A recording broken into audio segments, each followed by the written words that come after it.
Thanks for joining us this evening. This is what we have on the program for you. Secret deal. Italy opens an investigation into Matteo Salvini's party after allegations of a secret Russia deal. Climate disconnect. Will the so-called green wave dry up at the doors of the EU Commission? Big tech tax. French politicians take action against tech companies they say exploit loopholes. Left behind. Why European farmers are angry about a trade pact with South American countries. And royal tree. The Queen of England gets her hands dirty in tonight's Raw Moment. And it is time to meet our panelists this evening. We have Darren McCaffrey, of course, our political editor here at Euronews. Darren, what are you watching closely? You know what, Tessa? I'm going to focus on the Queen.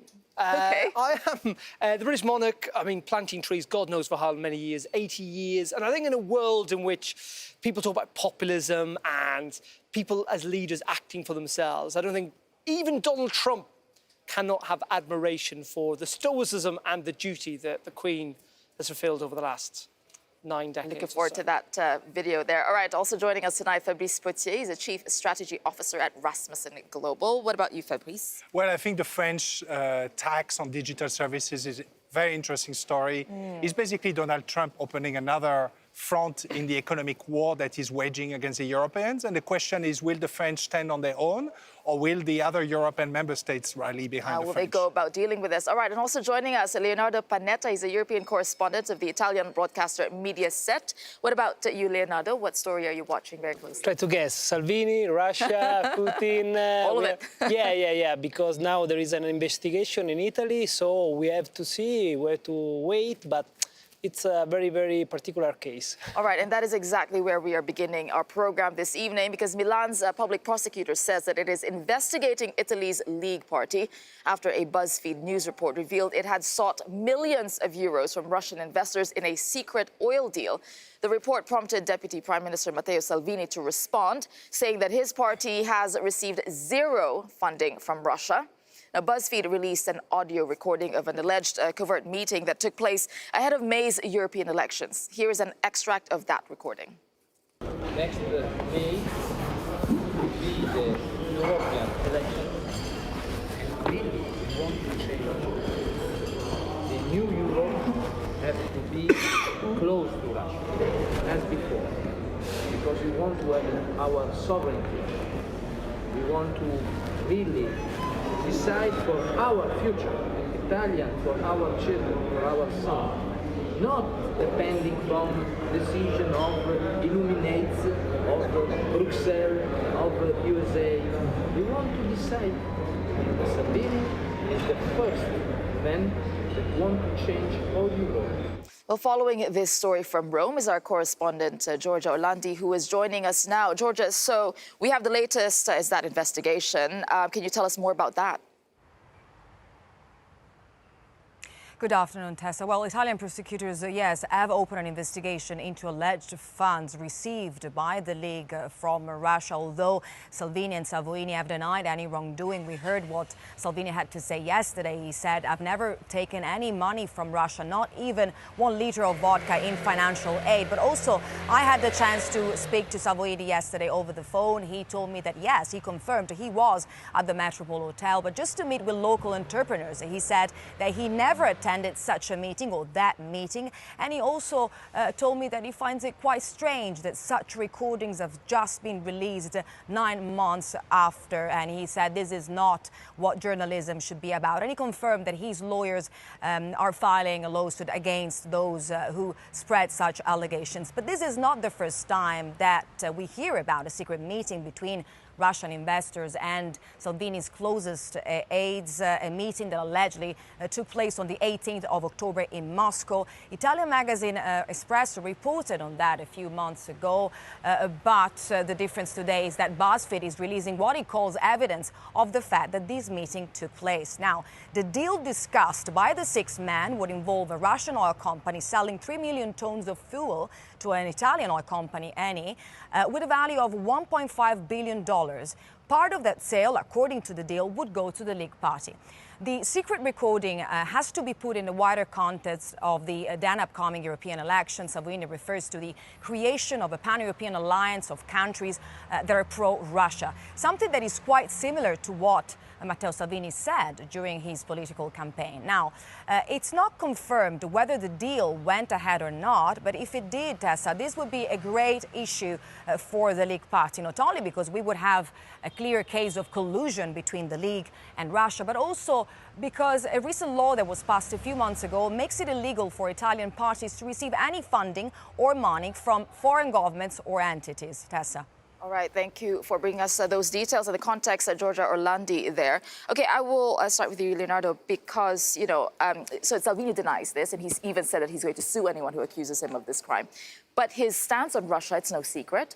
Was there much shock or surprise at this development, and what do you make of it? First, I have to say, because I heard the interception, and this guy, this man that attended this meeting in Russia, is not a member of party of Lega. First, we have to say, no, it's not like it was in an Austria. aid, is how it was described. It's an aid. Yeah. In Italy, we have a word to describe these people. It's called faccendiere. Faccendiere is someone that manages a lot of things. Okay. No. A lot of things. It's not like in Austria where Strache is a former member of government and a deputy prime minister. Then we have to say they talk about the involvement of Eni. Is the Italian company of oil. So I don't know if Eni is know about that, no, because they are trying to use the Eni. So is there a lot of skepticism or surprise? How is the story being received in Italy? Yeah, there's a lot of skepticism. Okay, a part of Italy, they believe in what happened. Another part, there are a lot of skepticism because, I don't know, because we don't know anything about this man, no, of this Salvini, this man. He's very, very new on the show in Italy, no, we don't know who he. Right. So there's a lot of questions on it. But if we pull it out a little broader, I mean, here we're talking about Russia's influence, and you've been studying, following Russia's influence here. Is there too much of that in Europe? If we're looking at, it keeps coming up, Russia's role, influence, perceived or real. Is it too much in Europe? Well, yeah, actually, it's not just Salvini who is trying to build a pan-European alliance of far-right parties. Right. It's actually also Mr. Putin. Right. We had the FPO in Austria. We have the AfD in Germany. We have potentially La Lega.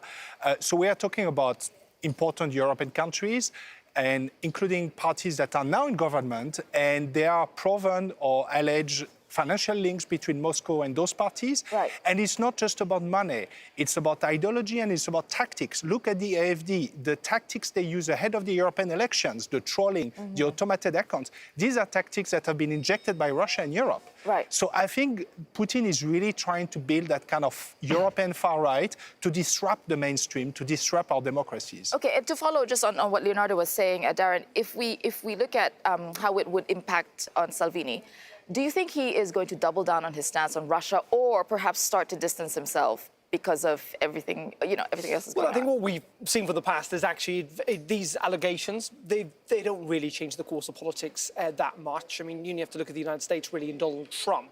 And I say that because, and we'll have to see whether any of these is actually proven in the end, but because essentially, if you think that Salvini's a bad man and that he's kind of, teaming up with bad people or actors on the world stage that you don't like, you're going to believe that. But the politics that we live in today, Tessa, is essentially, if you don't believe that, well, then this is just another conspiracy. Whether there's truth to it or not, it's simply another conspiracy. And actually, I think what we've seen with a whole range of politicians across Europe, when these allegations have come up, it's done very little damage. There is a particular case, of course, in Austria, which has led to the collapse of the government there and support for the far-right party.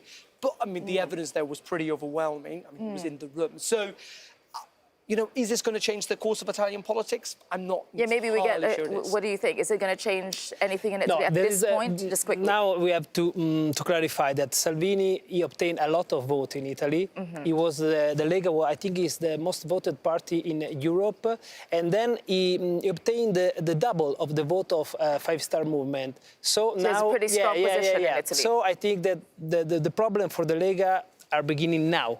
Right. Because now A lot So of it people could is change. afraid, yes, it could change. Okay. We just should add to this that we always work on the assumption that kind of Russian influence or potentially liking Russia or want to ally to Russia is somehow a bad thing.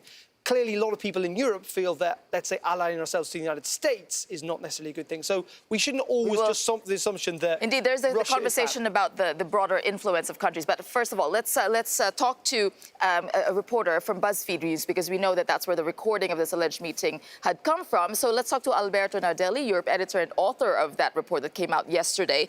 He's joining us from London. So, okay, the story actually came out in February, but there was no recording yet. So the recording came out now. What made you continue digging deeper, and how did you manage to get hold of that recording? Hi, first of all, good afternoon. I just wanted to quickly correct your previous guest. Salvini is actually a member of the Lega Party since 1991, and he's former spokesperson of Salvini. So it's incorrect to say that he's not a member of the party. In terms of your question, we've been looking and investigating Salvini for quite a while now. We wrote stories last year when he traveled with Salvini to Moscow on official trips, and in an unclear capacity. He sat in on meetings with the Russian Interior Minister, and it wasn't clear why he was there, given that he doesn't have an official role. So we've been looking into him for quite a while, and when the Espresso story came out in February, that was another line of inquiry, let's call it, to start investigating. So that's really fundamentally it. And what about in the verification process? Was it difficult to verify the authenticity of this? And were you shocked at what you found out? I mean, you've been following, investigating Salvini for a while. Was any of this surprising to you, considering the implications? I can't really go into questions which are linked to sourcing.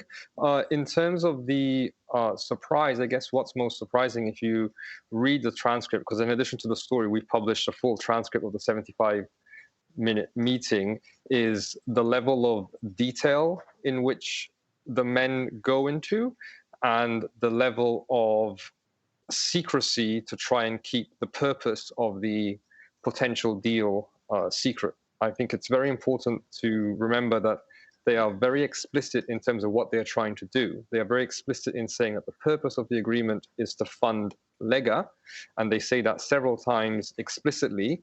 And we do not know if this agreement was ever executed, but regardless of that point, it's important to keep in mind that it is illegal in Italy to raise money from foreign donors. So these individuals were trying to do something that is against the law. So just very quickly, do you agree with Leonardo's point earlier that this is probably the point where it's about to change for the Lega Party in Italy?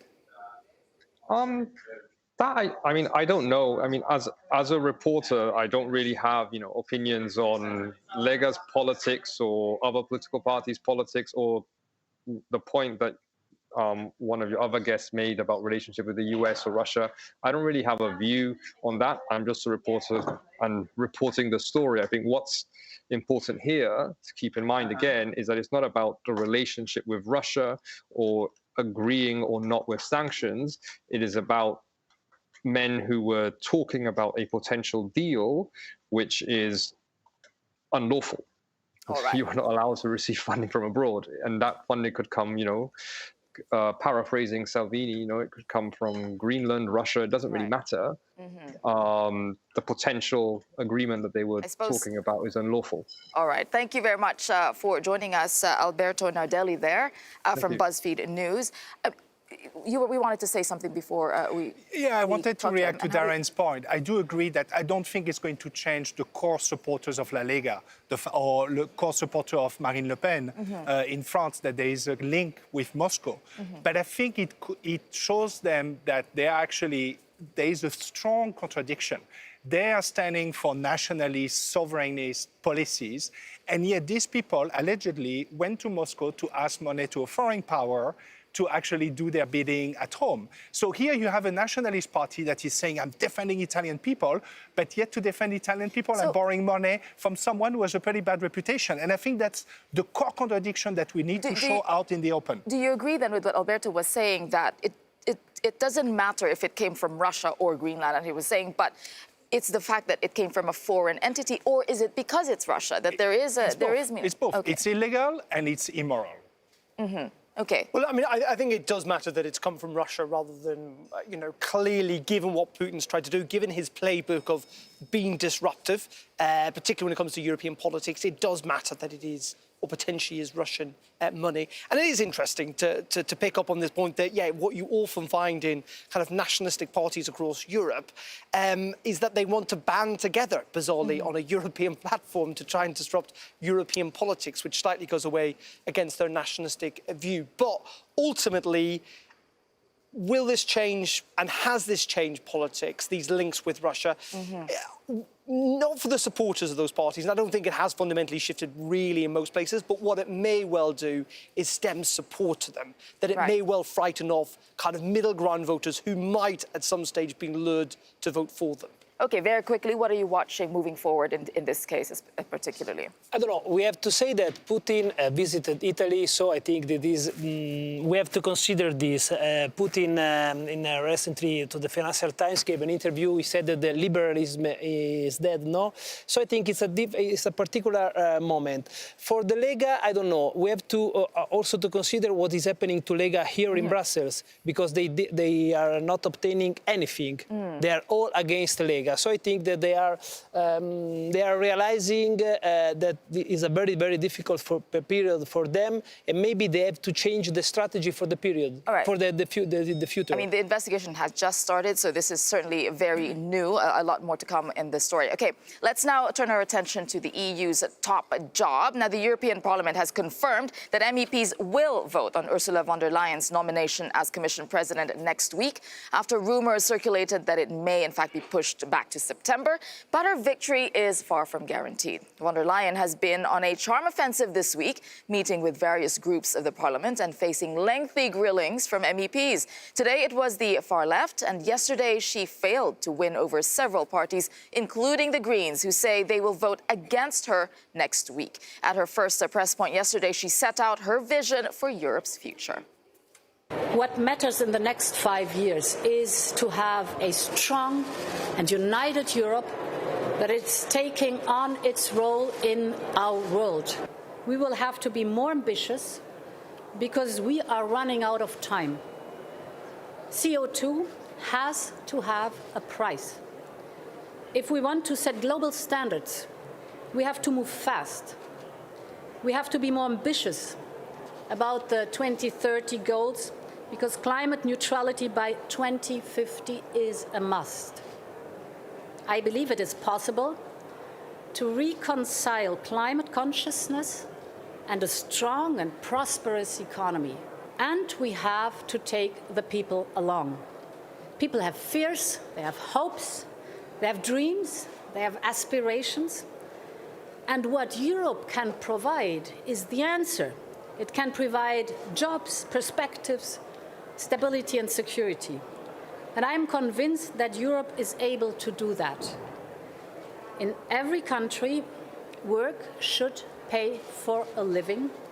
If somebody's working full-time in a job, it should pay for his or her living. That is why I will fight for minimum wage in every country.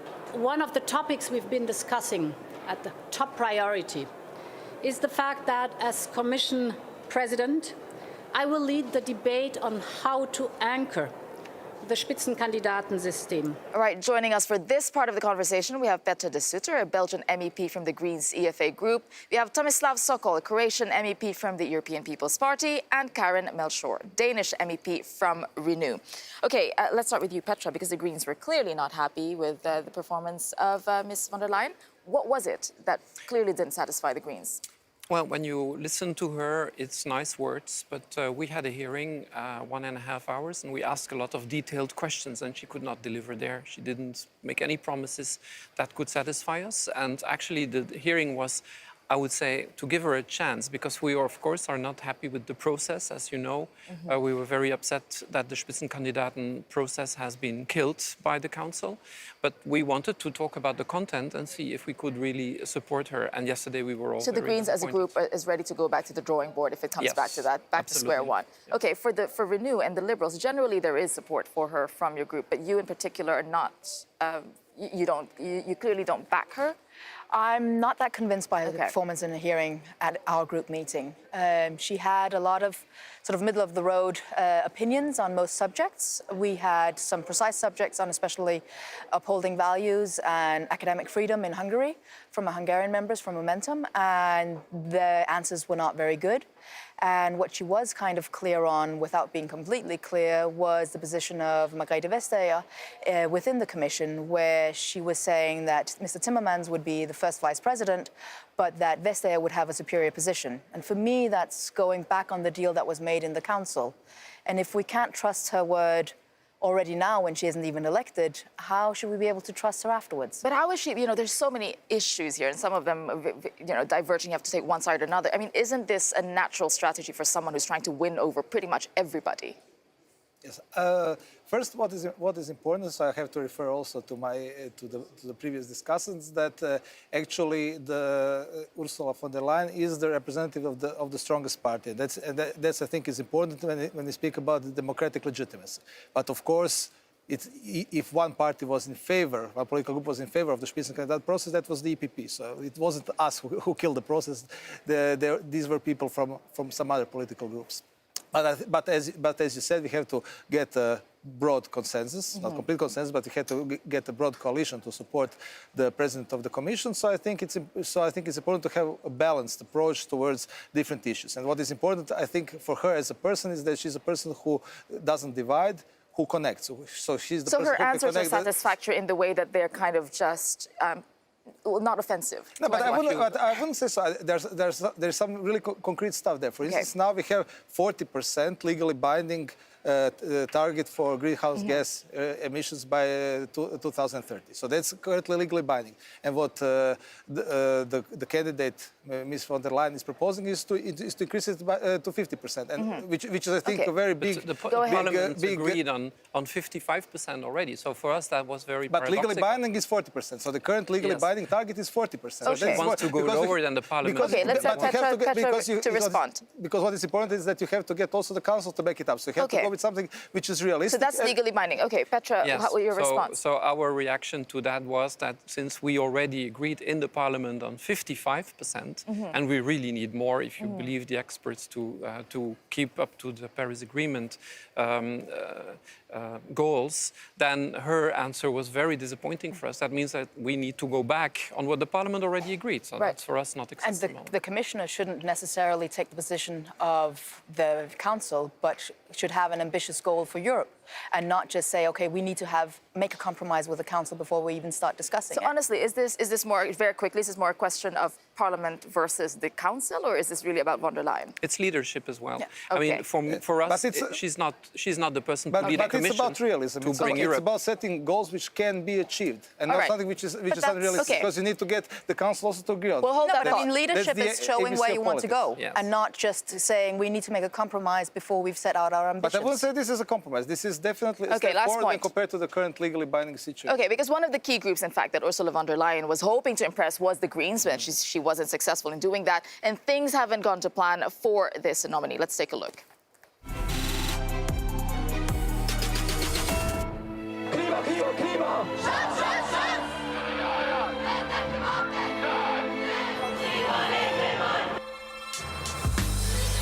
The so-called Green Wave. It started when Greta Thunberg's weekly climate vigil captured the public mood, inspiring the biggest environmental protests Europe has ever seen. And they were felt in Brussels. This, the scene at the Green Party headquarters on the night of the European elections, toasting to an extra 20 seats and becoming the fourth largest group in the new parliament. And it's not just the parliament turning green. Across Brussels at the European Council, Finland is taking over the presidency, placing the climate front and center. With the environment at the top of the agenda, many expected a green politician to take one of the EU's top jobs. But the Commission Council, Parliament, and foreign policy roles have all been filled, and there's not a Green politician in sight. Seeing red, the Greens are vowing to vote down the Commission President nominee. Ursula von der Leyen's lack of Green credentials unacceptable for party chief Philippe Lamberts. Amid this political storm, the mercury is rising in Brussels, and it's not all down to climate change.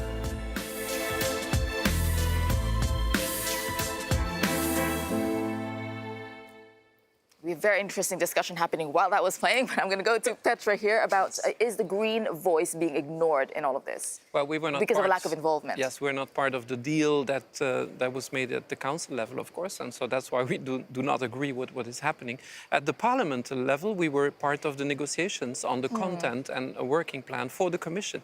So that is where we are now very disappointed Considering with what is happening. the Greens did very well Absolutely. in the European these were elections. elections that called for change, and all the youth, people that came into the streets for the climate, they must feel disappointed that we're left out now. Yeah.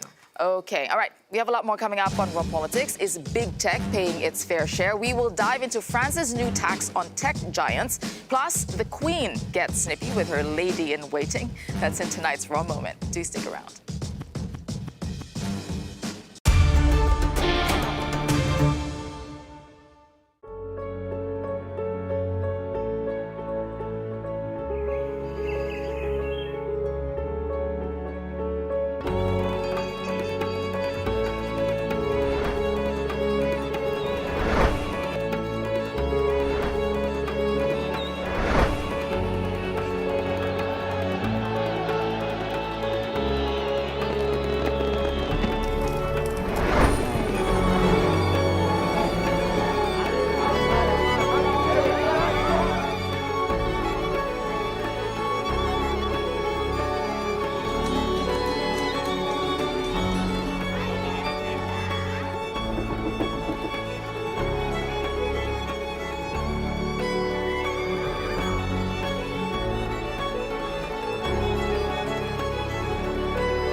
Raw Politics coming up on Euronews.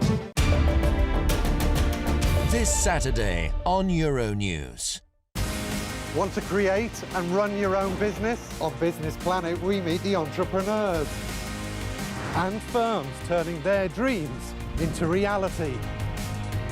From finance and funding to new markets and clients. All the top tips and tricks to take your business to the next level. The secrets to success for your small business. That's in Business Planet on Euronews and Euronews.com.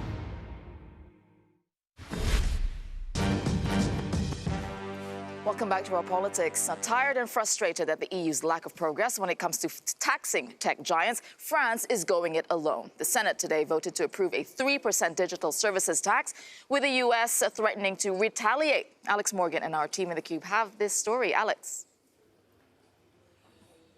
Hello to you, Tessa. Well, companies probably you're used to using every single day. Facebook, Google, Twitter, eBay, depending where you are with your life, Match.com, who knows. These are big companies. They are some of the companies that will be affected by these new proposals. So what exactly are we talking? Well, let's dive into some of the details, shall we? This is a proposal that has been unanimously adopted by the French Senate today. It covers companies that have a revenue of more than 750 million euros, at least 25 million of that has to be generated in France, which would then mean they are effectively going to be affected by this 3% tax rate. The French say this will eventually raise about 400 million euros this year. They say, and they argue, that this will be used to deal with social inequalities and building a new society, as well as building the issues across society, dealing with those issues, but also redressing the balance which the French have said exists between companies who make a lot of money in France, but don't, in their view, pay a fair share of tax. Let's not forget the issue of big companies paying their tax was one of the key demands, key concerns that got many of the Gilets jaunes out on the streets in the first place. However, America, quick to jump in. Actually, before this was adopted today, a warning from America that they would be seeking some sort of retaliation came yesterday. But let's have a look at the United States actually said. They have said, we are very concerned that this tax will affect American companies disproportionately. They are considering using measures which could see retaliatory tariffs. I got a very strong response from the French finance minister today, who said, you can watch the full clip on Euronews, really strong stuff here, saying, I profoundly believe allies can sort out issues without responding to threats, saying it's the first time in history, the history of US-French relations, that the United States has tried to be so combative, reminding them that France is sovereign. So what's the wider reaction been? Well, let's bring you up some people like Johanni here. He is Finnish. He sees this as a bad move, saying it's an attack on Western values of free trade. Other people, though, like Paul in the UK, he says, you know what? I'm with the French on this one. It's about time these companies, global companies, he calls them, pay their fair share. Either way, you've then got some people like Lionel Laurent here. He's an opinion writer for Bloomberg, saying that the Trump administration going after France here, the wrong approach. And let's not forget, this feeds into a wider picture of the Trump administration in very combative trade relations, trade discussions with former foes, as well as now seemingly allies as well. Okay, thanks for that to Alex and our team in the Cube. And joining us in the studio for this discussion is Christian Borgeren, Vice President of the Computer and Communications Industry Association. And still with us, Karen Melchor, and back with us, Fabrice Potier. Okay, I'll start with you, Christian. Your reaction to France passing this tech tax? Well, I think it's very provocative, and it's very regretful that the U.S. have to intervene and saying, wait a minute, you're just trying to tax U.S. companies. Shouldn't we try to do global tax reform that would tax all types of multinationals? So you're worried as an industry, the 3% tax in France. Are you worried about that? Yes, of course, we're very worried because it's highly discriminatory. But secondly, more importantly, is that all the big economies are trying to achieve global tax reform, which we're supportive of already next year. And I'm afraid that this might jinx it. Okay, let's go to France. So Fabrice, is this the way to go about it? I know France is frustrated. They've been trying to push this tax deal. Okay, we're going to go it alone. But there are discussions for a global tax, as you mentioned. Yep. Is this the way to go about making capitalism fair, I believe, is this Well, I think if you are starting to lose patience with the global approach, especially within the OECD, and even an EU approach, I think it's a way to kick that issue a bit higher on the agenda. The real test here is whether actually the other European member states are going to join the French, because here what you are seeing is Donald Trump opening another front in his economic warfare against the Europeans. And whether finally those most reluctant, like the Germans, the Dutch, the Irish, will start to move from their position of saying no tax for those platforms to at least having a more constructive discussion, because I think there is a real case for it, both political but also economic case. You mean they're going to come to the rescue of France just because Donald Trump No, but they're going attacking? to see that it's never healthy when one member state is standing on their own. And I think we are obviously stronger when we are all together. And there is a strong demand from the grassroots for at least a fairer taxation towards some companies. Okay, Karen, because Denmark was one of those countries that wasn't on board with France. And will it be on board? I mean, we have a new government now since 5th of June. So elections 5th of June. So there might be a change in the Danish position. So I think it's a bit unfortunate that France goes it alone and doesn't wait until we have a new commission in place. So it's better to wait and a new parliament. Not necessarily to wait for a global taxation deal, but at least so that we get set in with the new EU institutions. I think one of the things that slightly worries me is that we're doing a taxation on digital companies uniquely, whereas I think we actually have a problem on global taxation of global companies, where digital companies are the more extreme end of it, because you don't really need to have any physical presence in any countries in order to be present there digitally. But we need to find a way of taxing country by country where companies make their money, so we can stop the sort of shuffling clearly around that is going money. to take time, and in the meantime, what then? I mean, I think is the question. I mean, it's next year, right? It's next year that the OECD will deliver. It's and pretty implementation quick. and, well... When you consider that it's 130 countries, all the big economies. I mean, what France and the EU should be doing is to lead this effort to make sure that all types of multinationals are paying their fair share of tax. Okay. But I mean, it's perhaps next year. We don't know if we will have a deal next year. So I think the EU needs to look at what do we want as one of the biggest blocs in the OECD, what do we want on taxation, and be more united on this. What about stifling of innovation? Because that is the argument that put forward by those who really clearly don't want this tax. Stifling of innovation and technology, where is that argument there? No, I think there's a point. There's always this argument, but actually look at the French tech scene. It has really gone up over the last few years, even though France has a fairly kind of heavy tax regime. So it's also about the brain capital, the ecosystem, education and so on that you can bring to tech companies. But then they're not going to France, they're going to Ireland. No, they're also going to Paris. It's actually, I think, growing because some of them are leaving London or Copenhagen. There you go. So there is an effect of Brexit. But I think the bigger question here is it should not be our tech strategy should not just be about tax. It should be about how do we build European companies, not necessarily European champions, but good SMEs, big companies who can really compete at a par against the Chinese and the Americans. So it should not just be about tax and regulation, but about a real industrial strategy. So is it wishful thinking to get everybody on board? You were saying France should have waited for a more broader consensus in the EU, but then there are countries that clearly depend on this industry. And how do you get them on board? Ireland, for example. I mean, I don't think that taxation is the only factor for having a company within your country. I mean, we have a lot of companies in Denmark, even though we have quite high company taxation. So the attractiveness of your country should be based on other things. So I don't really see that as a problem, and you shouldn't. Unfortunately, it is like that certain countries are influenced by which big industries that they have in their country, but this shouldn't ideally be the way that negotiations work. So, just last word to you, you think France is going about this the wrong way as well? Absolutely. And is there an unfair target, as Donald Trump is saying, unfair target on U.S. Tech giants' backs? Absolutely. I mean, digital companies are already paying their fair share of tax. It's just that most of them are Americans, so they pay that tax in the United States, just like French companies are paying the taxes mainly in France.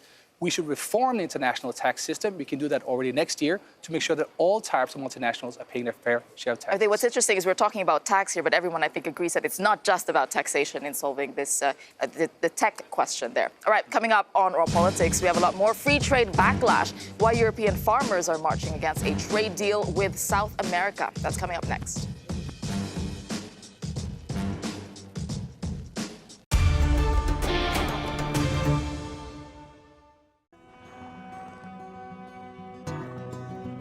Everybody we ever bring here that sees our ranch or any part of Wyoming is just in awe of how cool it is. I have a band called the Younger Brothers Band. We just relate stuff about mountains and just cowboy lifestyle. You can't really explain it or put it on paper. Wyoming is just something you have to come out and experience for yourself. It's like nowhere else. I'll live here forever.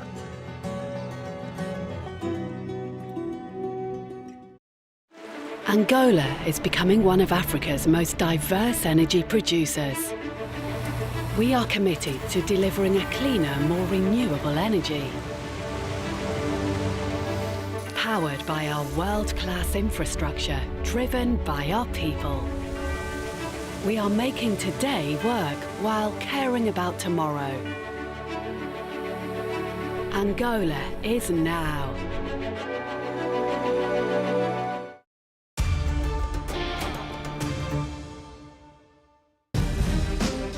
Raw Politics coming up on Euronews.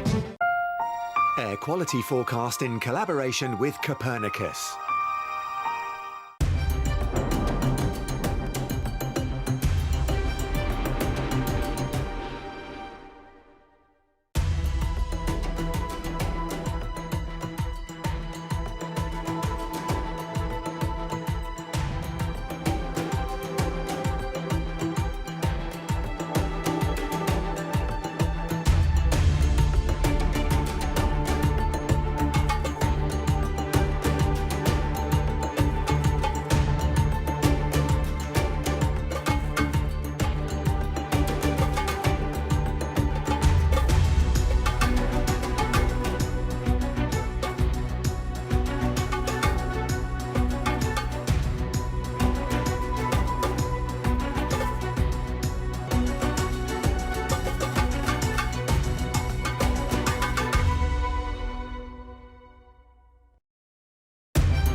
Welcome back to Raw Politics. Now, a new historic trade deal with 4 South American countries has thousands of European farmers marching in the street in protest. And today, Belgian agricultural workers took to the streets to protest the Mercosur free trade agreement, which will see more trade between Europe and Latin America.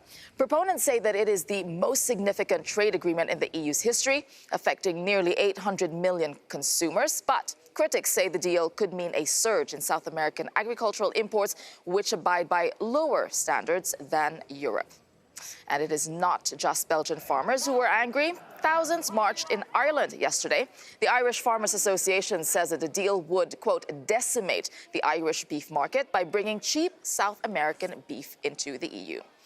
Okay, here with us to discuss this is Thijs Bolens, a Belgian vegetable and wheat farmer from Flanders. And still with us, Karen Melchior. And back with us is Darren McCaffrey, our political editor. Right, I'll start with you, Thijs. So what is the big opposition to this deal? Like in a lot of international trade deals, it's all about free trade. But this free trade is not necessarily serving the local markets and the local economies. And if we want to have a sustainable future as well in Latin America as in Europe, we should first of all invest in those. How would it affect you, your business, your farm? We chose within our farm to produce for the very local markets. I'm located a bit out of Brussels, so we sell within the Brussels shops and community. But we have to deal with the prices that are made on a global scale. Mm-hmm. And for example, if we produce wheat and if we start to talk with local breweries and local bakeries about the prices that our wheat are at, then they will watch the prices that are made in an international scale. Globally, but we cannot necessarily compete with the Great Plains in America or with the production of wheat in Ukraine, for example. So it's been difficult for you recently? Already? I think it has always been difficult the last 40 years for small-scale farmers. All right, because your opinion is not just one, because we've talked to several farmers also today in that protest, and here's what they had to say. Why are you here? Why are you protesting? Yes, this trade deal is a clear war declaration against farmers, both in Latin America and in Europe. Why? Because this trade deal is pushing more import-export of food, while we should think, in a context of climate crisis, to delocalize food system, to protect food system and local food production. And this is going totally in the other direction. The agriculture that Mercosur is following is agriculture that is destroying biodiversity. They are making not so good quality food. So we are protesting to change it, to propose another type of agriculture, which is more based on the relationship with the nature, to work with the nature, not against it. And we hope that it's going to change. This is going to change. There is a benefit for the big enterprise, like the one that rules the world, if I can say it like that. There is really a benefit for them, but that's not the society we want. We really want a society that support our local farmers, that support our local economy. I mean, we're hearing what farmers think, small farmers, that is, and the lady there was bringing up the fact that, yes, it will benefit maybe bigger agro-business. What do you think about this trade deal with Mercosur? It will also benefit European consumers. Lower price of foodstuffs and on wheat will benefit the consumers that need to pay for the bread in the shops. Do you think it's enough in terms of standards, like the worries of farmers on standards, on health, on hygiene, etc.? We need to look at exactly which standards are in the deal. But for me, trade deals are important to enforce our European standards across the world, our values, because if we don't have trade deals, then we'll just have to use the WTO rules, and there we can't impose our standards, both on environment, on labour, on climate, which we can do when we do have a trade agreement. And on the benefit of local farmers, I think it's really important that we use the Common Agricultural Policy to benefit the local farmers and not fight against trade deals, but use what we can do in Europe to benefit farmers and more regional products. This is what I can understand is that let's look at the environmental impact of this. And it must be said, of course, this is a deal that's not just confined to agriculture. I'm sure there's lots of European car manufacturers who are quite looking forward to exploiting the South American market. But let's look at this. I mean, what is this going to encourage South American people to do, and farmers, to expand their farms because they've now got access to a very large consumer market. Is that going to be good for the South American environment? Are we going to see further deforestation? Possibly not. And second of all, what is the big issue today, Tessa, is climate change. How does this policy, this deal, help climate change? It's going to encourage, essentially, the transportation of food across the Atlantic Ocean on tankers that are, if you think planes are bad, tankers are horrendous. So that's actually not a very bad way of transporting things across the world on tankers. No, but yes, the question is why are you you producing your food in Latin America? Because it's more effective. Pushing a pressure on the soil and on the local communities there, because there is a lot of people from the Via Campesina internationally that are losing right now their soil within Latin America. And the fact that you push on international markets, that means that you push on a standardized production, and these local people, they cannot answer to it. The guys that are answering to it are the landlords, are the guys that have a lot of soil, that not necessarily got the soil on a righteous way. And so what you see is that actually the backbone of local societies in Latin America will be crushed even more than it has been crushed the last 50 years, It's not going to be the international trade deals that will change national politics in South America. No, but it will. You know, you're nourishing something. If you give food to an international model that is destructing local farms and local societies, then this international model will grow. If you give food to a local economy and a local model, then this one will grow. And this view is very clearly seen within Flanders, because I go with my vegetables to Brussels. Why is it? Because the Brussels market is investing their money within a local consumers platform. In Flanders, they don't. So I don't have a lot of access into the markets in Flanders. I do have a lot of access to the markets in Brussels. So within the reality of this very small country called Belgium, we already see the differences in choices made within the parliament. I would like to get Karen to respond to that before we go. Yeah. But the argument before we had the European Union would have been, if we invest in having a European market, then that will destroy the local farmers. And it hasn't destroyed the local farmers in Belgium or in Denmark. No, but the reason... Very quickly, because we've got to go. We've got to go. Okay, 5 seconds. I just want to talk about all of the people and all of the farms that I saw breaking down. So it's clearly economically, they got bankrupt the last 50 years. So the fact that you're telling right now that the European Union didn't damage my farmers, I'm truly sorry. I'm talking about all of these beautiful farms that I saw disappearing. Very emotive. And also, every farm or lots of farms across Europe are subsidised by European taxpayers a lot under the Common Agriculture Policy. Okay, well, we're just keeping them alive. Very lively discussion, but we do have to move on, because coming up on Raw Politics, does Russia have too much influence in Europe, as you were talking about earlier? Now, we want to know what you think about that question. Your call is coming up at 7 p.m. Brussels time after the program. The contact information, call us at 00800 333 7002 and join the debate using the hashtag Raw Politics. Our lines are opening after the break.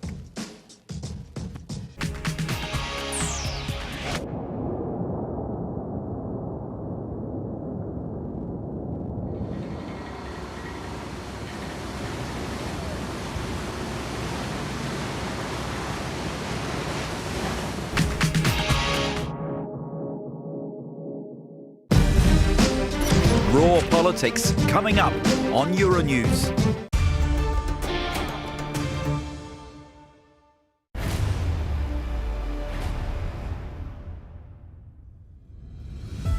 I was born and bred in Africa.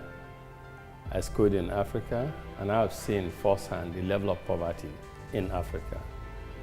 This is the reason why our family in 2010 created the Tony Elmelu Foundation to help young African men and women to realize their life aspirations. To the young Africans, I say the future of Africa is indeed in your hands. I look forward to welcoming our entrepreneurs in Abuja between the 26th and 27th of July this year for the annual Tony Elmelu Foundation Entrepreneurship Forum, the largest gathering of African entrepreneurs.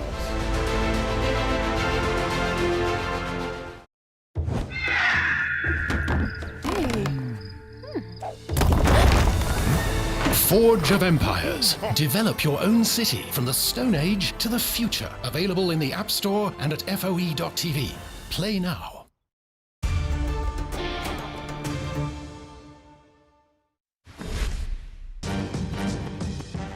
Welcome back to Raw Politics. So as usual, your call is coming up after this program. Hosting it tonight will be Darren and Jack Parrick, our correspondent. So Darren, what are we talking about tonight? Are we asking people? You know what? I've kind of forgot what we're talking about. I'm joking. I'm joking.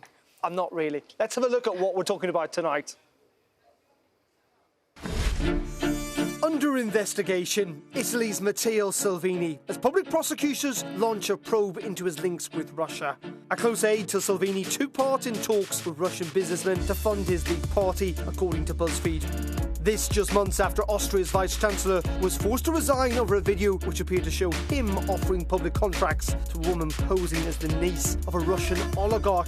And France's Marine Le Pen has also hit the headlines over her relationship with Russia. In 2014, she secured loans from Russian banks worth 11 million euros. So we want to know, does Russia have too much influence in Europe?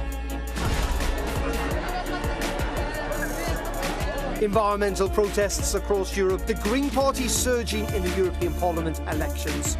Climate change firmly on the agenda at the highest levels. But yet, as the EU assigns the bloc's top jobs, not one has gone to a Green politician. Seeing red, the party's vowing to vote down Ursula von der Leyen's Commission President nomination. Her Green credentials not strong enough, they say. So we're asking, is the Green vote being ignored? And enough is enough. France has given the green light to a new tax on digital tech giants. Firms such as Google, Apple and Facebook will now face a 3% levy on revenue raised in France. With US firms in the firing line, the move has worried the Trump administration, which is ordering an investigation into the new tax. The tech companies say they're complying with the law, but stand accused of exploiting tax loopholes. So is big tech paying its share? Come on, Europe, have your say. Does Russia have too much influence in Europe? Is the Green vote being ignored? And is big tech paying its share? And you know what to do. Get in touch with us. Pick up the phone. It is free. 00800 333 3702. You must know it off by heart by now. You can email us at rawpoll@euronews.com. Love to see you on this summer Thursday evening. Skype in. Raw Politics is our handle, or indeed, hashtag Raw Politics on Facebook or Twitter. All right, indeed. Let's talk about that Russia question. And important to note that Salvini denied having received, that his party received any money from Russia. He said zero. Not even a litre of vodka. Yeah, that's what he said. All right, this is an interesting question because we were talking about it earlier. So does Russia have too much influence in Europe? This is a question that's not going to go away, is it? Not in any political sphere at the moment. Basically, any Western political system, election, there are these accusations of Russian influence, Russian money. Salvini, as we say, denies it. But then what happens if it is revealed that he has had some closer ties? Also important to note, there's a lot of accusations that the Syriza party in Greece, who've obviously just lost their power in the government, they always had these sort of murmuring questions. We want to know what people think about it. Yeah, and what's interesting, what do you think, Kara? Because we were asking, does Russia have too much influence? But influence, there's a lot of other countries, too, that try to have influence in Europe. But yes, but I mean, Russia is one of the countries that is trying to undermine the democratic system and the European values that we have because they see it as a threat. So for me, it's also, yes, they have close link with some parties, but they're also trying to reduce our confidence and trust in the democratic system that we have. So you think it's too much influence in Europe? Well, it's a worrying trend. Other countries also do similar things. Because there's a line between cooperation and influence. Well, also, the weird thing is one could argue that about Donald Trump's administration in the White House, which clearly views the European Union as a threat and doesn't like diplomats. Indeed, yes. All right, so join in the conversation. Remember, use the hashtag Raw Politics. So we have time tonight for our Raw moment. The Queen, maybe 93 years old, but she's still up for carrying out one of her official duties. Let's take a look.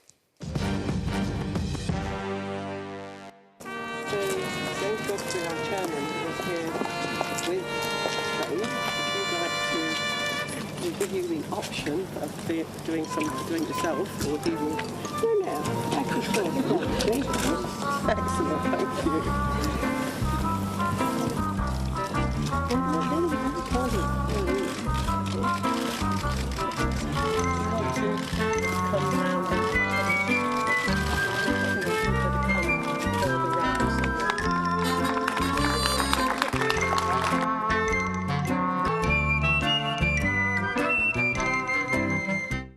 correction there from Karen. Well, I was The kind of British expecting. queen. I was kind of expecting to see Margrethe II from Denmark. Oh, there show you up, go. But no.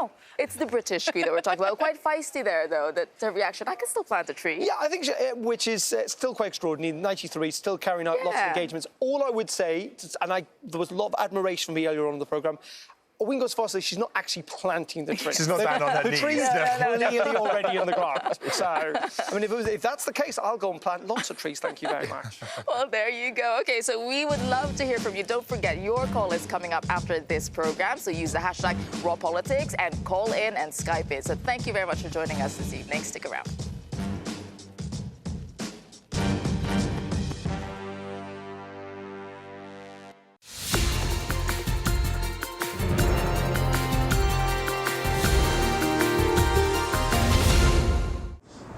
Medical tourism is a booming global industry.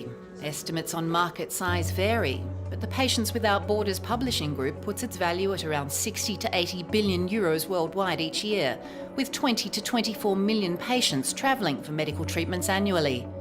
Around the world, ageing populations, rising healthcare costs and pressures on the insurance industry have created opportunities for destinations like Dubai that have been able to invest rapidly in their healthcare infrastructure and capitalise on the sharp increase in demand for health tourism. Recently, a new law has been come into effect, which encourage or allow international institutions to have their own 100% ownership. The Dubai Health Authority has had a medical tourism strategy in place since 2014, with the aim of developing and supporting its healthcare sector and steadily increasing its contribution towards Dubai's gross domestic product. Focusing on an inbound patient's airport-to-airport needs has helped providers capitalise too. We, in our facility, for example, we get about 5% more patients from abroad. Patients are coming from all around the world. We are receiving our patients from Russia, mainly from Europe, Italy, Spain, UK, and North America, from Africa, from South Asia. Interestingly, many of those countries are known for the strength of their own medical tourism offerings, but Dubai is still an attractive option for patients who are looking to combine their treatments with other pursuits. Well, there's multiple aspects which I looked at prior to coming. Obviously, I was looking at the time it takes for the recovery period. I had a little bit of research done before I came, found some fantastic reviews, very positive feedback from other friends and family that have had procedures done in the country. So I decided to combine the holiday and visiting my parents and having just this minor surgery done. It's convenient and it's a day surgery, so you're done with whatever kind of treatment that you need, whether it's an inpatient or outpatient, and you go back to your holiday. So you have no time lost. The DHA's patient portal helps in planning every aspect of a trip. They can book their flight, they book the hotels, and even to arrangement for after the treatment, to recuperate in Dubai, stay until they are well, and then when the time is suitable, they can go back home. The boom in health tourism was a driving factor for King's College Hospital London when choosing where to locate their first international establishment. Medical tourism is very important for us. Dubai is an excellent destination. As we know, we see tourism growing year on year. We see other markets being explored from the Dubai side. So clearly, Dubai is a very, very attractive place also for people who seek medical treatment. And we're at the forefront of that together with Dubai Health Authority. They've just opened their doors to patients this year and have built their service offerings around the needs of those travelling for treatment and returning home to recover. Once you're home, we have what is called a patient portal. So through any device, be that your laptop, be that your mobile phone that we all are carrying around all the time, you can always access your patient records, your patient file, your images, your medication, whatnot. Obviously also very, very helpful if you're traveling or if you maybe even move to another country, you always have your master of your own data, basically. The Dubai Health Authority encourages secure information sharing amongst its network of 3,000 facilities through its smart data centre for storage of patient records. The authority also works hard keeping its largely expat workforce healthy. Here today in the Dubai International Financial Centre, they're sponsoring a health camp, offering free checkups in areas like ophthalmology, dentistry, sports medicine and general medicine. We work long hours in a DIFC So we sometimes forget about our health, and it's good to take advantage of this free health checkup just to see if there's any areas of improvement that I can do. The ladies here was helping me to exactly how to measure the food, where to take what time to take the protein, the vegetable, the grains, how to mix them. It was very useful. We are working long hours in the office. We're eating food from outside. It's not a healthy food. Dubai is expecting to earn 630 million euros from medical tourism by 2020, with a growth rate of 13% each year. To support the sector, they're also focusing on increasing the manufacture of pharmaceuticals and medical equipment as part of Dubai's 2030 industrial strategy.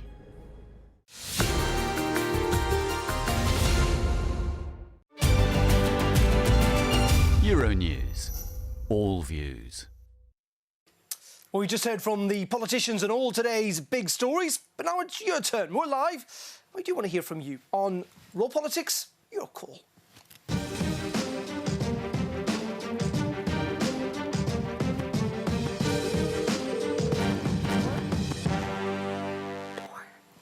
Do you want to close the door? Welcome to everyone to the show and everyone that's watching live on Facebook. You can keep your comments coming in. We'll be reading them throughout the show. Darren, what are we talking about? Indeed, and we've got an eclectic mix of topics tonight, everything from Russian influence through to digital taxation. Let's have a look at tonight's hot topics. Under investigation, Italy's Matteo Salvini, as public prosecutors launch a probe into his links with Russia. A close aide to Salvini took part in talks with Russian businessmen to fund his League party, according to BuzzFeed. This just months after Austria's Vice-Chancellor was forced to resign over a video which appeared to show him offering public contracts to a woman posing as the niece of a Russian oligarch. And France's Marine Le Pen has also hit the headlines over her relationship with Russia. In 2014, she secured loans from Russian banks worth 11 million euros. So we want to know, does Russia have too much influence in Europe? Environmental protests across Europe, the Green Party surging in the European Parliament elections. Climate change firmly on the agenda at the highest levels. But yet, as the EU assigns the bloc's top jobs, not one has gone to a Green politician. Seeing red, the party's vowing to vote down Ursula von der Leyen's Commission President nomination. Her Green credentials not strong enough, they say. So we're asking, is the Green vote being ignored? And enough is enough. France has given the green light to a new tax on digital tech giants. Firms such as Google, Apple and Facebook will now face a 3% levy on revenue raised in France. With US firms in the firing line, the move has worried the Trump administration, which is ordering an investigation into the new tax. The tech companies say they're complying with the law, but stand accused of exploiting tax loopholes. So is big tech paying its share? Come on, Europe, have your say. Does Russia have too much influence in Europe? Is the Green vote being ignored? And is big tech paying its share?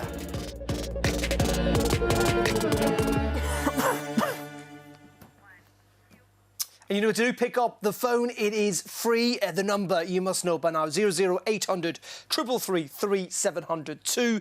You can email us at rawpoll@euronews.com. Use the hashtag rawpolitics on Facebook or Twitter.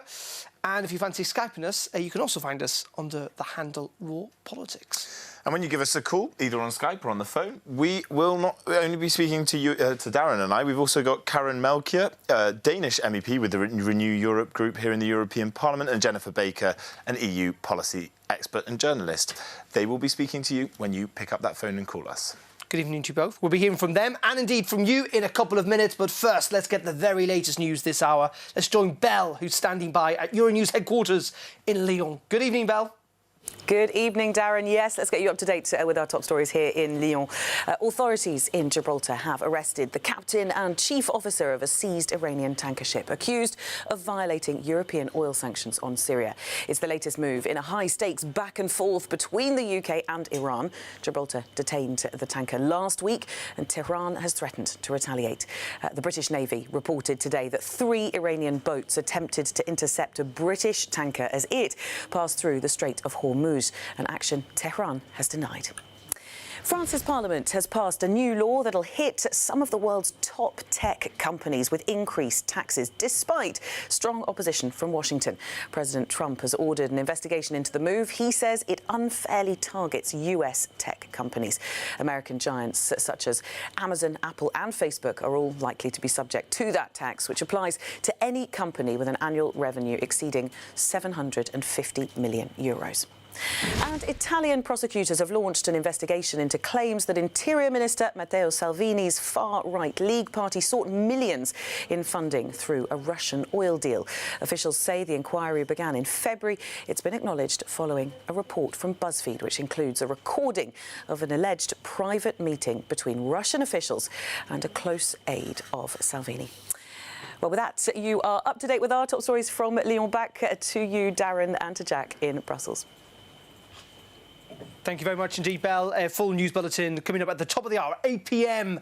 CEST here on Euronews. Now, let's pick up actually on that story that was in the news bulletin there about this investigation that is going to look into the relationship between the La Lega party, Salvini's party in Italy, and potentially a deal that was struck involving Russian money in Moscow last year. It is simply an allegation. Salvini denies it. But we're asking tonight, does Russia have too much influence in Europe? Not just citing that, but of course, Marine Le Pen, what we've seen in Austria recently, and indeed potentially with Brexit in the UK.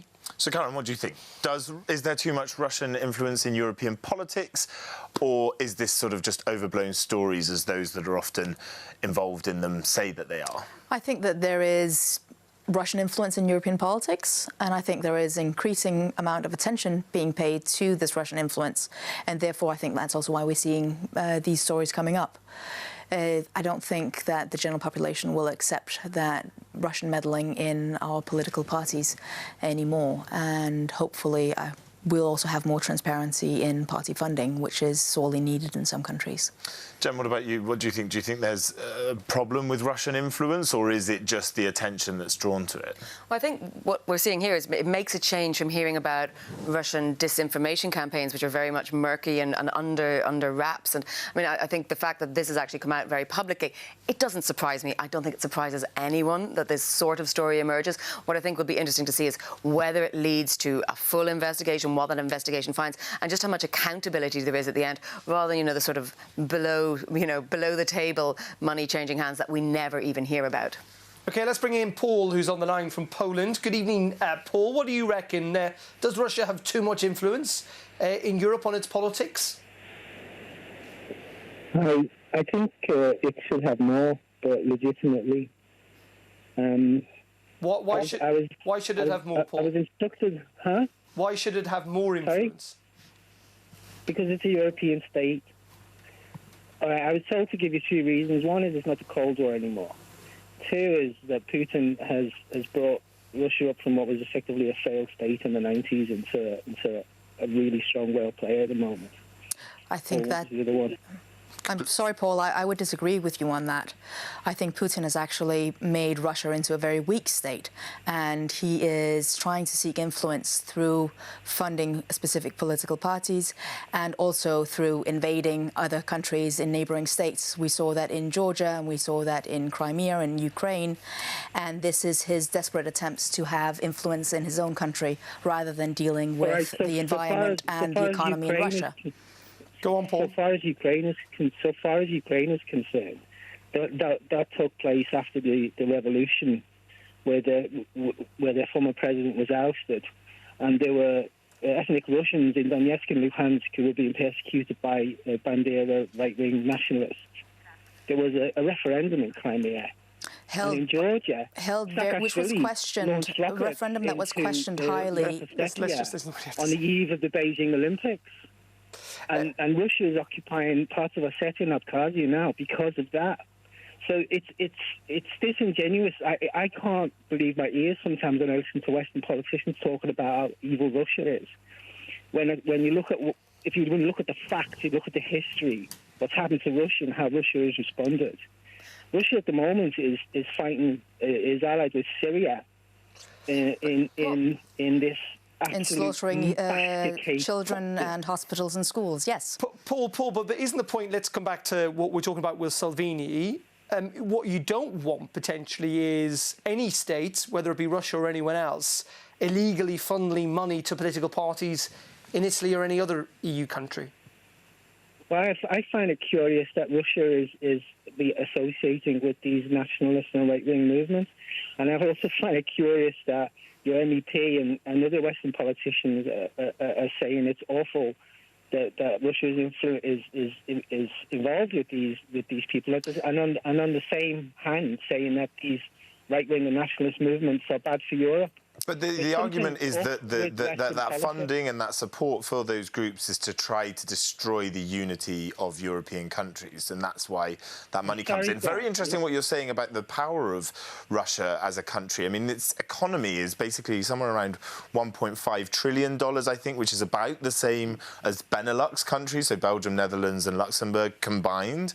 So what they don't have in economic power, and you've seen it when they've struggled with the sanctions post the annexation of Crimea, is that the argument is that they've stepped up different aspects of funding, for instance, political groups and the disinformation campaign. Jennifer? I don't think anyone would have any problems if Putin was pursuing influence through legitimate diplomatic channels. Everyone would say, great, we actually want a dialogue, then we can move forward with what, as Paul says, politicians call them evil. I don't think that's true. I don't think anyone just throws out words like that. I think we have actually got legitimate concerns in a number of areas. But if the money is being given illegally, I mean, the same sort of criticism would come in for any country doing this. I mean, it's not specifically Russia, but you know, the main thing is that I think having a seat at the table in terms of normal, legitimate, formal negotiations, diplomatic channels would probably yield a lot more for Putin than this kind of sort of nefarious tactics. So I think it's kind of, I hope in some ways that the sort of nefarious tactics actually end up shooting them in the foot, because then we'll see less of it. But Paul, and also isn't the point that there's not many people in Poland who would agree with you?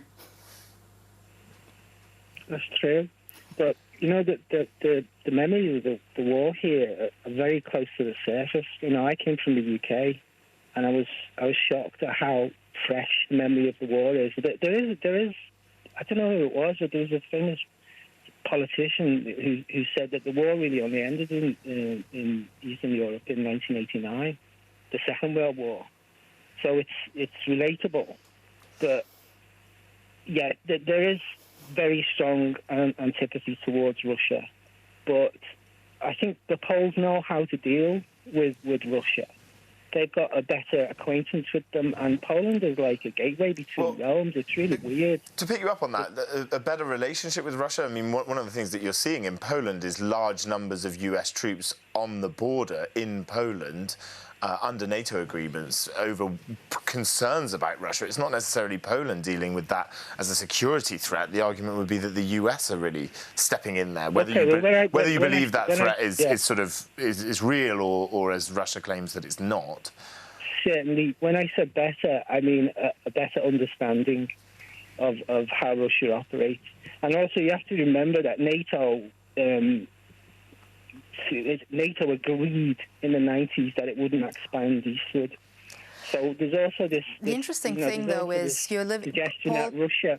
You've said that the Polish population and the Polish government might have a better understanding of Russia.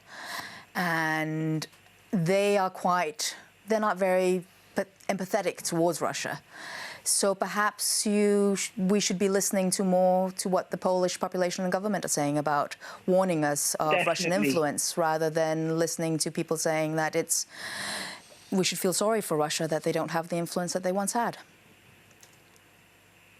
Definitely the EU should, I think, listen more to Russia. I was very... I was saying listening more to Poland. Huh? Listening more to Poland. I'm sorry, I don't understand that. It's all right. Well, we'll leave it there, Paul. You got your point across. And I have to say, thank you for calling in. Much appreciated. Lots of other people, and I think this is the point that we kind of underestimate the level of support there is actually for Russia in lots of parts of Europe. Matt's saying maybe the US has too much influence in Europe. Robert getting in touch via Facebook saying, why shouldn't Russia have influence in Europe? It's a major European power and has saved Europe twice from dictatorship.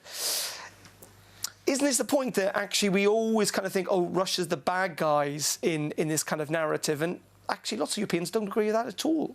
Well, it's not a zero-sum game. It's not if Russia's the bad guy, the US is the good guy, and vice versa. But that is how it is played in international diplomacy, though. That's how it's sold. In the United States, Russia... I would disagree with that. I think that's how it's sold in the mass media, and that's because, I mean, and I'm a journalist, I feel guilty to say this, but that's what, you know, people like a nice good guy, bad guy narrative. Precisely, I think, actually, politicians in Europe, we are sophisticated. We have 28 different member states currently around the table. We know that it isn't one versus the other, and I think if both actually big nations showed a little bit of good faith in dealing in diplomatic terms, that actually the EU would certainly respond well to that. What do you think at home? Give us a call. Let us know what you think of this whole debate. We're waiting for your call here in the European Parliament. The number's on the screen. 00800 333 3702, or indeed use the hashtag #RawPolitics. You know, lots of people also, Andreas getting in touch saying that Russia does want to gain allies in the EU. He doesn't think he's got the capabilities right now, but making that point again that Russia's entitled to do this. I think it's quite interesting that the people that take the time to participate in the programme are quite pro-Russian. And this might actually underline the point that Russia is trying to have influence in European politics, because people that are pro-Russian will take the time to participate in a programme like this to put forward pro-Russian views. Well, I must say, not everyone does. There's lots of people, Fabrice, in the Russian dictatorship wants more influence, no doubt. Russia is using it for the worst, says Henri. And Sergei saying that, unfortunately, he does think that Russia does have too much influence. So lots and lots of divergent views on that. We're going to pause on Russia for the time being. Also tonight, talking about whether we think the Green vote is being ignored. We saw that green wave, apparently, during the European elections, but very little of it in the European Parliament right now. And is tech paying its share? Is Facebook and Google paying enough taxation here in Europe? We want your views on that, and indeed on Russia and much else, when you join us in a couple of minutes. Waiting for your call.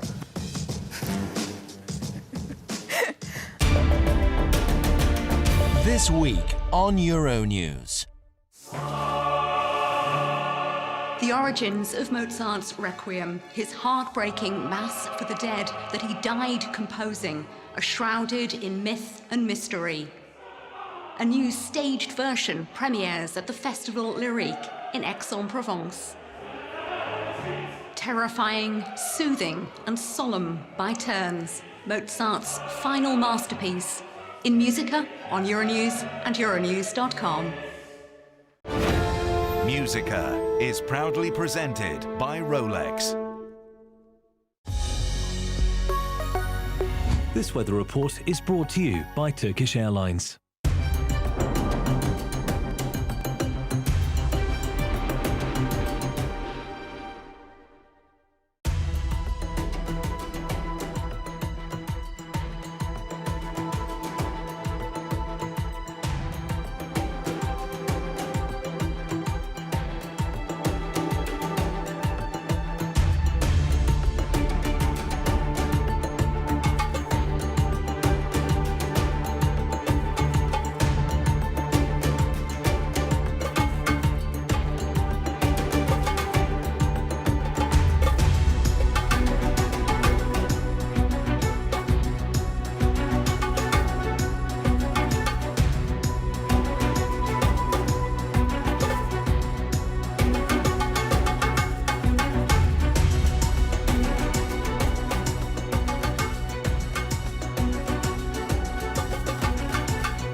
This weather report was brought to you by Turkish Airlines.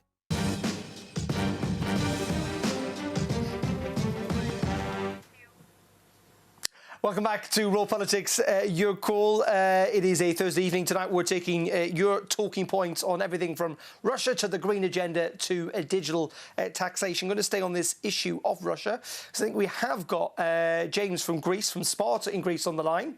Good evening, James. Hi, how you going, guys? James, what do you reckon? Do you think Russia's got too much influence on European politics? Yes, they do, but by the same token, as someone said earlier, America has way too much influence in Europe. What we as Europeans need to really think about, and this really applies to the countries that are oscillating to one side or the other, whether it's pro-US or pro-Russia, they need to sit down and work out their priorities. Are they pro-EU or they want to be puppets of the Americans or the Russians? If you look at countries like Poland, they sort of lean towards Russia quite a bit, and there probably are reasons behind it, you know, their history, etc. But where are their priorities? And that's what a lot of countries across the spectrum are missing. Their priorities should be Europe and the EU, not... But James, isn't the point, though, people would point that the United States is a democracy, it's a close political and military ally most of the time of the European Union, and Russia isn't. In fact, Russia's invading, some would suggest, some of our allies on the continent of Europe. Yeah, they may be to a certain extent, but by the same token, we must not forget that during World War II, Russia played a pivotal role in freeing us from Nazi Germany. So do you think it's acceptable for a politician like Matteo Salvini, the Deputy Prime Minister, and his League Party, if they did indeed, if it's proven that they've taken money, do you think it would be acceptable for a leading political force in a country to have won an election essentially on the back of sort of Russian funding? I don't think any politician in the EU should accept funding from different European countries is quite different. I mean, in Denmark, there is no ban on receiving funding from abroad. For me... But morally, would you do it if you were a member of a party, even if it was a related party? As a politician, standing... I don't think that there is anything more wrong in receiving funding from somebody outside of your country than from inside of your country, as long as you're open and transparent about the funding that you're receiving. It's a lack of transparency that's the worst for me. I think you should have rules, and in Denmark we don't have that many rules on party funding. I would like to see more of that, but I don't see it being worse, it being from abroad, than not being from abroad. So that's a politician there, James, though. What do you think about that? That's okay? Do you agree with Karen? Well, the comment that the MEP raised is a fair one, in that you've got different countries within the EU with different laws regarding foreign funding. But the thing is, though, no country is going to give you, or company, I should say, any politician or political party money without wanting something back. Jennifer wants to jump in as well. I was exactly going to make that very point. I mean, it's OK to receive funding, but if it comes with strings attached and then you're going to, you know, give them sort of something in return, I mean, there's suggestions that in the Salvini case that that's, you know, it's in exchange for favours. That's not legitimate, no matter where the money comes from. But the issue is that whenever you get funding, you will always feel a certain obligation to the people giving you the funding, which is also why I feel that you need to have as much transparency on funding as you can have, because you should be able to face your voters and face the public and media and be accountable for your decisions and compared with the funding that you're getting. OK. James, thank you very much indeed for calling in. Much appreciated. As always, we always carry out these polls on our website and Twitter asking you whether you think Russia has too much influence.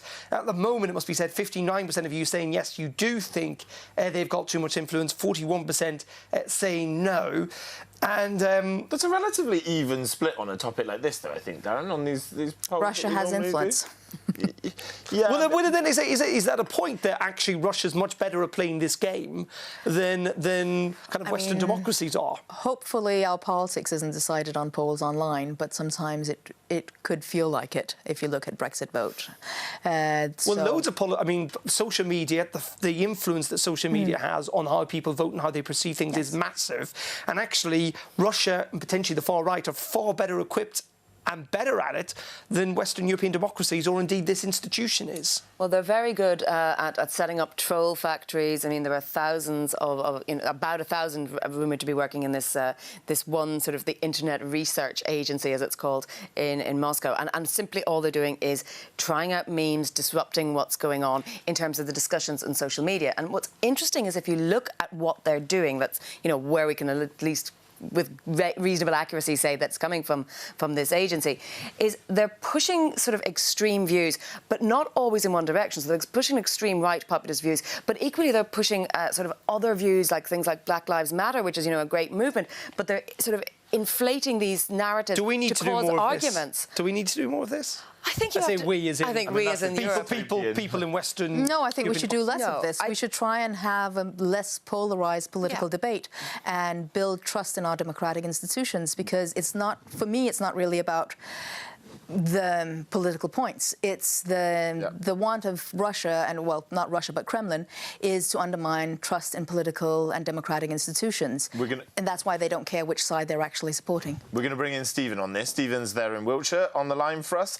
Stephen, what do you think? Does Russia have too much influence in Europe? You've heard some of the discussion we've been having this evening. What do you think?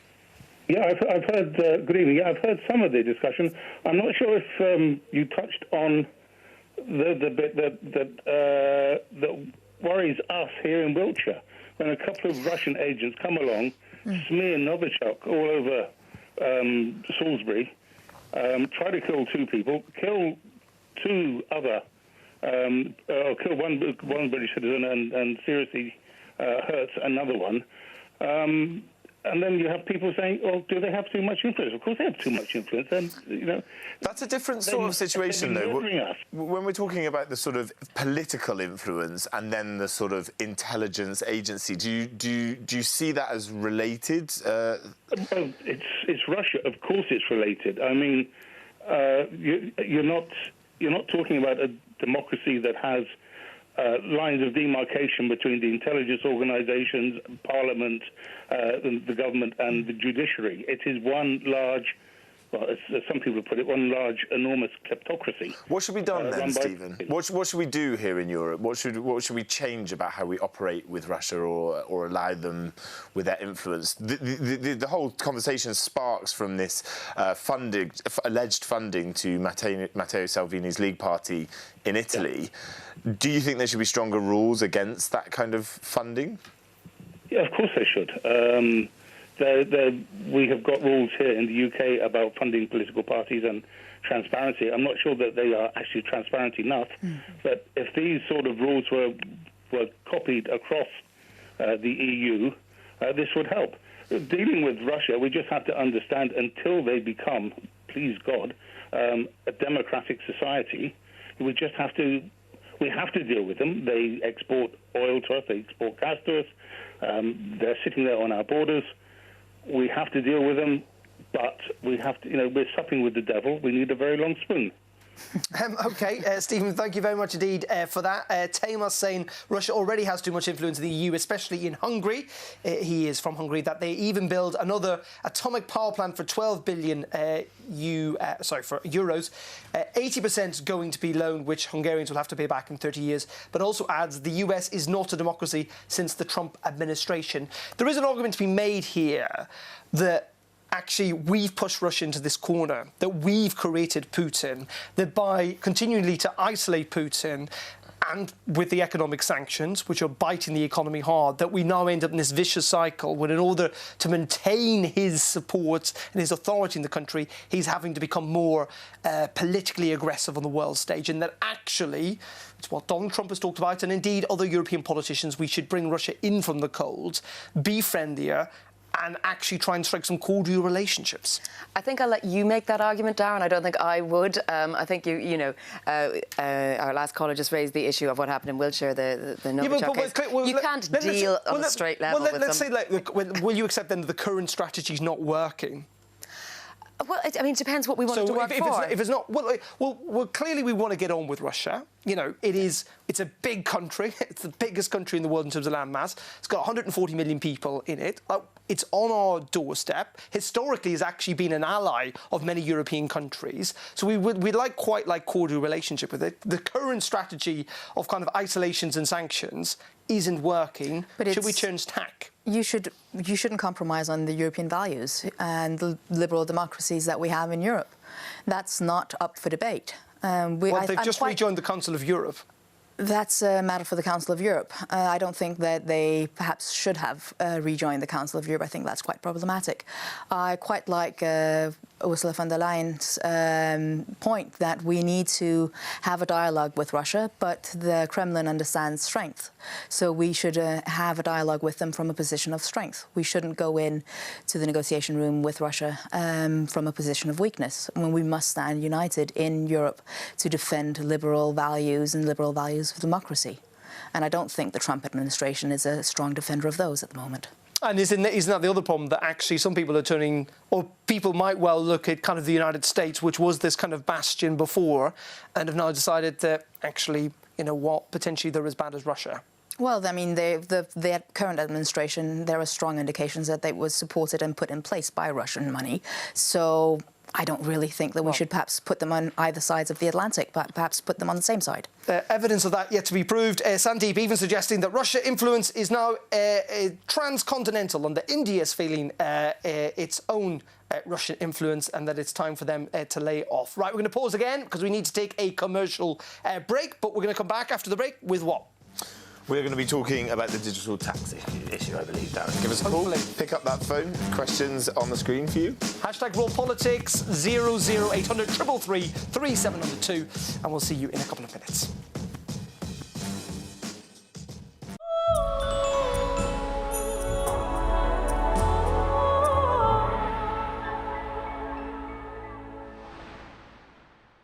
Welcome to Beyond the Seas. Today, Olivier de Kersauzon is going to tell us about Cape Horn, named after Hoorn in Holland, where the Pacific meets the Atlantic, a challenging route which Olivier de Kersauzon has taken many times.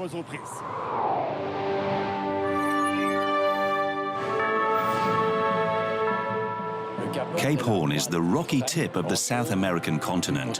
When you arrive by land, the road leading to the small island of Cape Horn is called the Road to World's End. Amazing.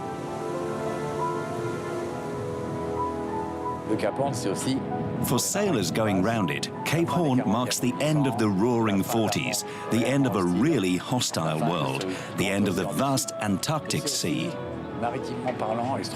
From a sailing point of view, it's extraordinary. And rounding Cape Horn, which ships had to do before the Panama Canal was built, is part of the glorious history of sailing ships in the Clipper era. It's hard to broach Cape Horn without admiring all the sailors who have done it and not feel moved by the spectacular scenery. Ponant ships go round it heading towards the South Pole, and it's a wonderful passage to do. It's very beautiful.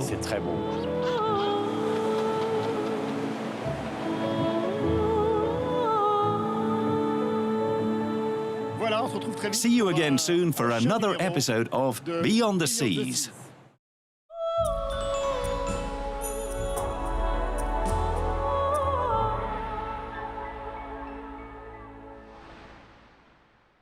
Watch Euronews live, anytime, anywhere, on Euronews.com and the Euronews app.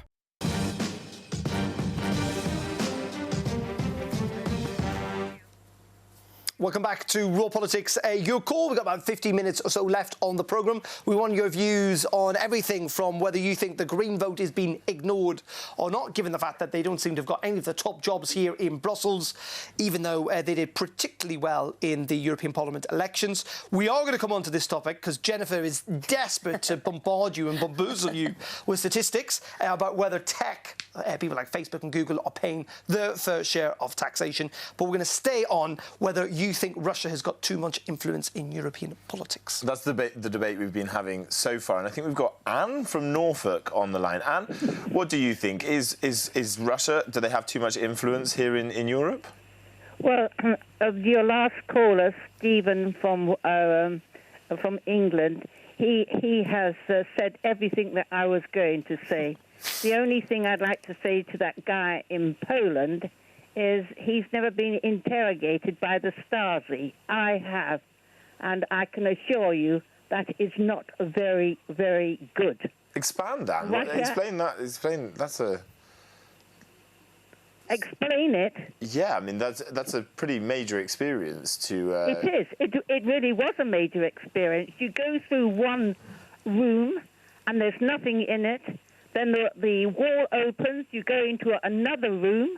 And actually, there was 5 rooms in all, but gradually it goes down into a cellar. And you see a man there at a desk. He's like a block. That's all I could call him, with a head on his head. And it was a most terrifying experience. But that was when Poland belonged to Russia. My husband and I used to travel all over, and that's another story. Okay, that's kind of what I was asking. Where did that come from? But the question then is, what do we do, though? Russia's not going away. Should we not, in some regards, kind of change tack, change position a bit, and try and bring Putin in from the cold and try and change his ways that way? He's never been out in the cold, the guy. I mean, he's had every opportunity, but I mean, for him to deny the poisoning, what happened into this country, how can you trust a man like it? You just cannot. And to put him against Trump, no, that is completely wrong. At least the Americans don't come over here and poison us. They might stab us in the back a few times, but they don't poison us. Referring back to the idea, the reason we're talking about this is because the Italian Deputy Prime Minister Matteo Salvini, his party is alleged to have taken money from Russia. I wonder why you think parties like that might take money from Russia. Is there not enough funding in politics for these political groups to access? Why are they accepting it? Why are European politicians taking money like this? Well, you'll have to ask them, won't you? I mean, I can't answer for them. Do you worry about it, though? Does it concern you if they are? Of course I worry about it. Even if say it was the political party that you support, I don't know what that is, but if it were one of the political parties that you're voting for, would you be worried if they were taking money from Russia?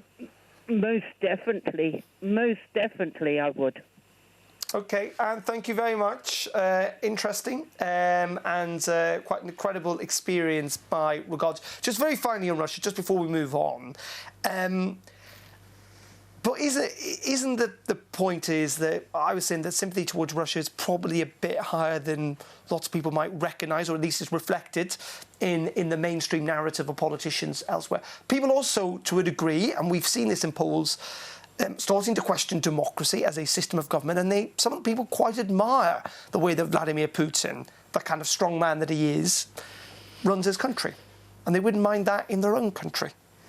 Well, some people do. I personally don't, and I can only really speak for myself. I don't believe it chimes with European Union values. And I think, we're here around this flag in the centre of our table. I think we should stand up for those values without being ashamed of them. I think that's also part of what the European parliamentary elections were about, whether or not we wanted European values and a European democracy, or we wanted strongman policies and authoritarian regimes. And I think the votes cast in many of the countries actually came out for European liberal values and democracy.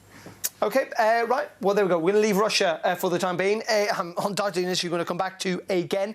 Right, we're going to take one last quick commercial break, and we are going to touch upon this idea of tech and whether Facebook and Google and all those American tech companies are paying enough taxation here in Europe. We want your views on that. 00800 333 3702. #RawPolitics. We've got about 7 minutes left, and we're back in about